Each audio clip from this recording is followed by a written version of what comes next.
you guys believe it's time to start thinking about your fall garden? I know, right? Most of this country is in this massive heat dome heat wave, right? Who wants to think about fall gardening? But we're almost to August, so that means it's time to start thinking about it. Whether that means starting your seedlings inside or just starting them right inside their containers. So I've got a few seeds here I want to share with you. This is what people think of more often when they think about fall gardening. They think about their greens again, because what happens to greens in the summertime? They bolt, they fry, they taste terrible, and they're just not that much fun to grow. So unless you're doing it super early in the spring and you actually get a real spring, versus Idaho, who is like, oh, you're getting summertime for 9 months. At least that's what it feels like. We did not get a spring. It was like, here's a little taste of spring. Oh, by the way, summer's coming early. So anyway, we really didn't get much for greens at all. I had some really good red romaine that grew phenomenal, and everything else was like, I am dead. I'm dying. White flag, poof. So I'm looking forward to fall, because that means I can grow my greens that I love so much. So like I said, I've got a few I want to share with you. Honestly, I'm just going to tell you right now, other than the kohlrabi, the bok choy, lettuce, collards, dinosaur kale, spinach, things like that, they can pretty much be grown the same. I mean, there might be a few differences, but pretty much they're pretty easy to grow. And so we're just good. So let's talk about them first. So in these guys, the smallest pot I would use is a quart-sized pot. Now I know that doesn't sound that big, but I actually, in the greenhouse that I have over wintertime, or in the house, I use quart-sized pots, and I do a single seed.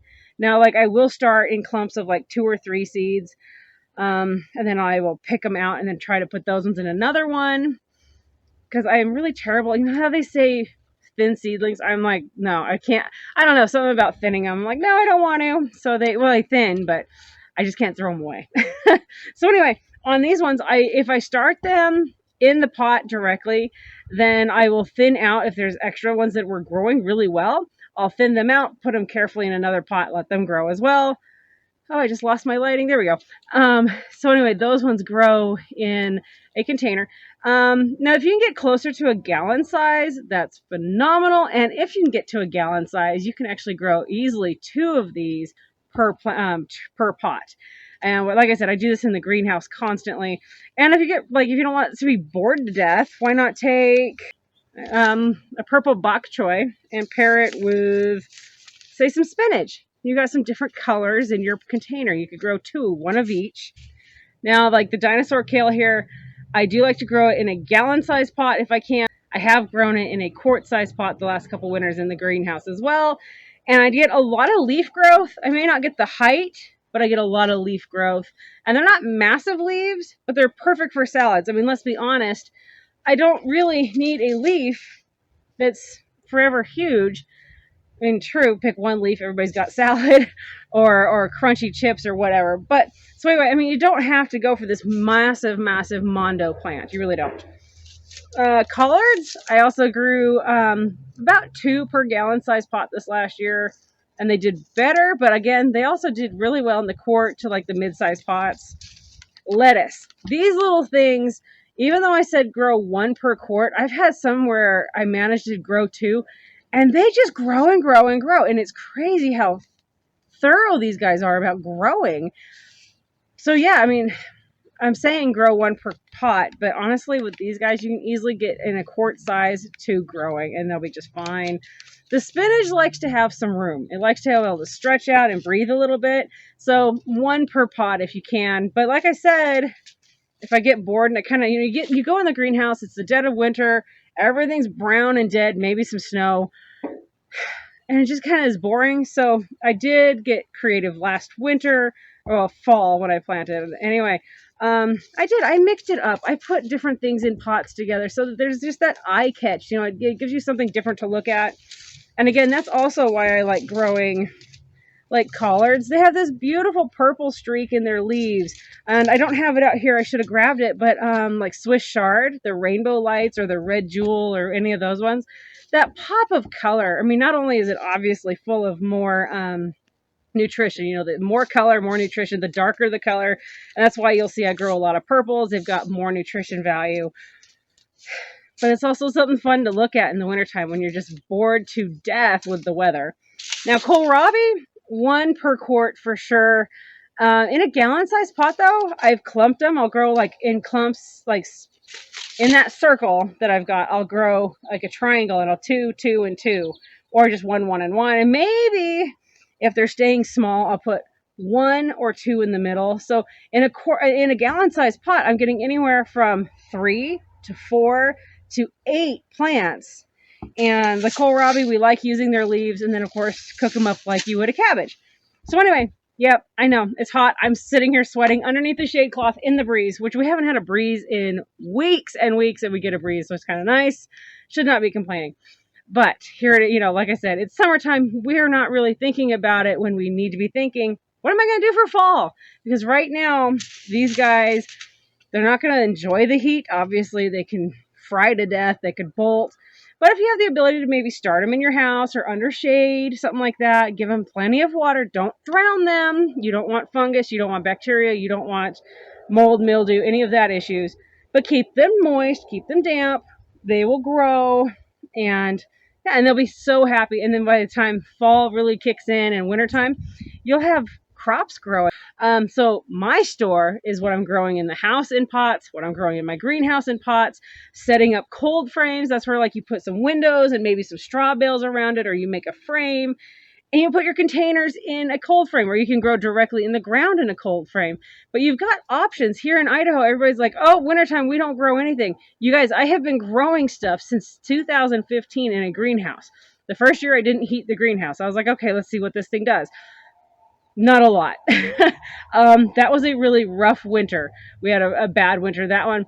So then I learned, okay, how do I add some heat lamps or heat lights, or how do I, and you play with it over the years. And now I've got a greenhouse where I have a thermal barrier where it's got plastic, and there's about 5 inches of a thermal barrier that gains heat during the day. And I've got water catching heat barrels that hold that heat and release it at night. Anyway, what I'm saying is, if you live in a climate like here in Idaho, if you live in Alaska, check out people around you. There are people growing 4 seasons, meaning all year long. You don't have to be like, oh, it's wintertime, I guess I'm going to the store. Figure out how to put them in your house. Get a cheap greenhouse if you can. I know. Since this whole thing with the world, getting greenhouses is next to impossible, right? Suddenly gardening is the most popular thing in the world. But maybe you could build one out of windows. We have a place around here. We have stores called Habitat for Humanity, and we've got, I can't remember the other one. But anyway, we've got places like that where you can get used items. Get on your local Craigslist. Yes, Craigslist is still around. Get on your Facebook Marketplace and find windows that are free or cheap. And you could create, like I said, cold frames, a greenhouse, something like that. But you don't have to rely on going to the store. You can rely on yourself. You can feed your family. We don't know what's in all of the soil. And if I'm able to plant these, I know what's in my soil. And what's really cool about all of these, if you've watched some of my videos, I'm a fan of using wood chips, and I'm a fan of using my own compost that my goats and my chickens and the pigs are making, and the cow. With these ones, they're not like a root crop where they need fine soil. These guys love heavy soil that's nice and full and going to feed them. So on my little place here, I practically have everything I need. I do buy garden soil in the bags or potting soil, but I mix it very heavily with my other stuff. Like on the bottom of my container, I put wood chips, and it helps to keep all that soil from just draining right out. And you lose your soil, right? So I do put the wood chips on the bottom. And then I have that heavily fed soil. Like I said, it's full of that compost fertilizer and everything else. And then these guys, they'll just grow and grow and grow for you. And at first, you might have one heck of a crop when you start, and you're like, dude, what did you have me do? I'm drowning in green foods. Well, you can dehydrate it. You can dehydrate and then powder it. Some of these can really well, like spinach cans really, really, really well. You could make, I know with kale, the big thing is kale chips.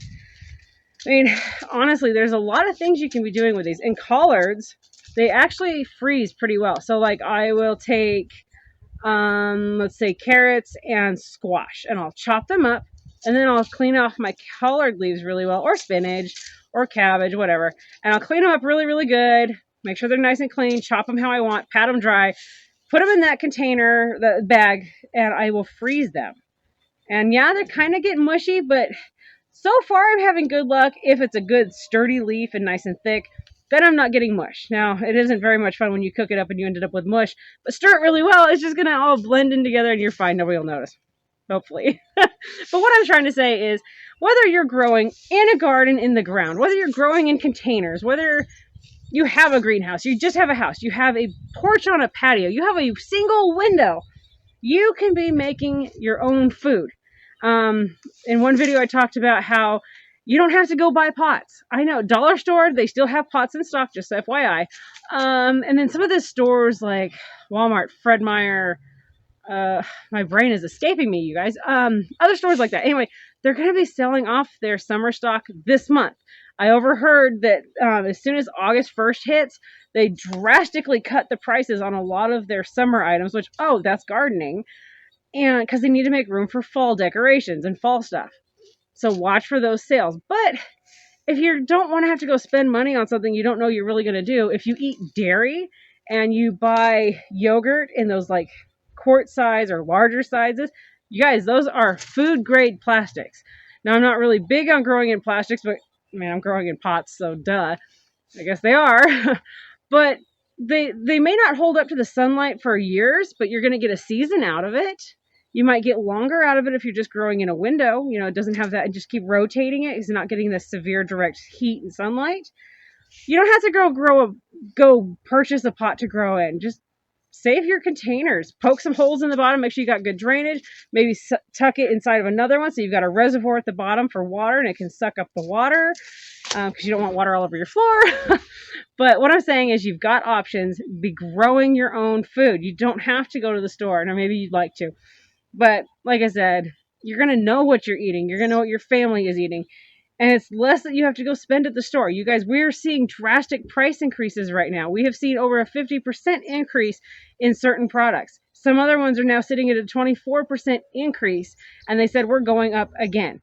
So to keep from doing that, I'm going to feed my family from right here on my plot of land to the best of my ability.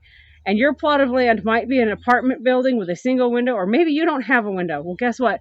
They make grow lights. Go look it up.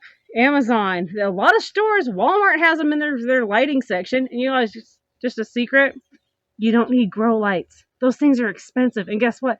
You don't need them. Go to the store, get yourself a 5400 to 6500 Kelvin light bulb. That light span is enough to create growth for your plants. They are going to grow and grow and grow. Now, if you're trying to grow tomatoes over the wintertime, they kind of like the light from a sulfur light, and sulfur lamps are a little more expensive. So in that case, I would probably go get the grow light.